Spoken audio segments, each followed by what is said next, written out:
નમસ્કાર, આપ જોઈ રહ્યા છો JKS ગુજરાતી આટકોટ સમસ્ત માલધારી સમાજ દ્વારા ઠાકર બાપાના મંદિરે ધજા ચડાવી દ્વારકા પદયાત્રાનો આરંભ કરે છે। આટકોટ સમસ્ત માલધારી સમાજ દ્વારા દર વર્ષે દ્વારકાધીશના મંદિરે ધૂળેટી ઉત્સવ જાય છે ત્યારે 400 જેટલા પદયાત્રીઓ પદયાત્રા કરે છે, જેમાં મોટી ઉંમરના 80 વર્ષના મેરાભાઈ તાર રત્નાભાઈ સહિત આ પદયાત્રામાં જોડાશે। મહિલાઓ પણ આ પદયાત્રામાં જોડાશે, જે 5 વર્ષથી દ્વારકાની પદયાત્રા કરે છે। જેઓ 350 કિલોમીટર 10 દિવસ સુધી પદયાત્રા કરી દ્વારકાધીશના દર્શન કરી અને ધજા મહોત્સવ કરશે। આટકોટ, જંગવડ, માધવપુર, નાના રાજકોટ, કેરિયા, પાંચવડા, જસાપર, નવાગામ, સાણથલી, ઈશ્વરિયા, ખારચિયા ગામના પદયાત્રાઓ 400 પદયાત્રાઓનું ફુલાર પહેરાવીને સન્માન કરવામાં આવ્યું હતું અને પદયાત્રાનો આરંભ કર્યો હતો। ઠાકર બાપાના મંદિરે ધજા ચડાવી હતી। JKS ન્યૂઝ સાથે કરશન બામટા, આટકોટ।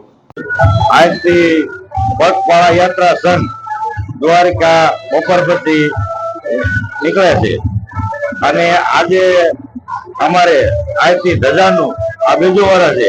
આમ તો સમજી લો કે 5-6 વર્ષથી આજથી સંઘ તો નીકળે છે।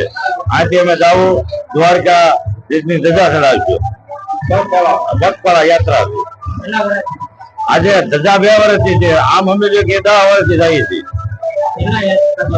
પગયાત્રાઓ 300 થી 400 માણા હોય। જય દ્વારકાધીશ। મારું નામ સીમાભાઈ ઋતુભાઈ જાપડા।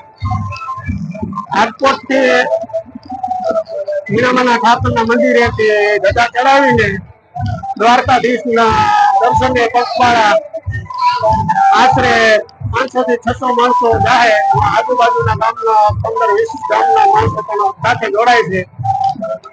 તો અરથની રેલી છે, આ એક લાવો છે અને આનંદ છે।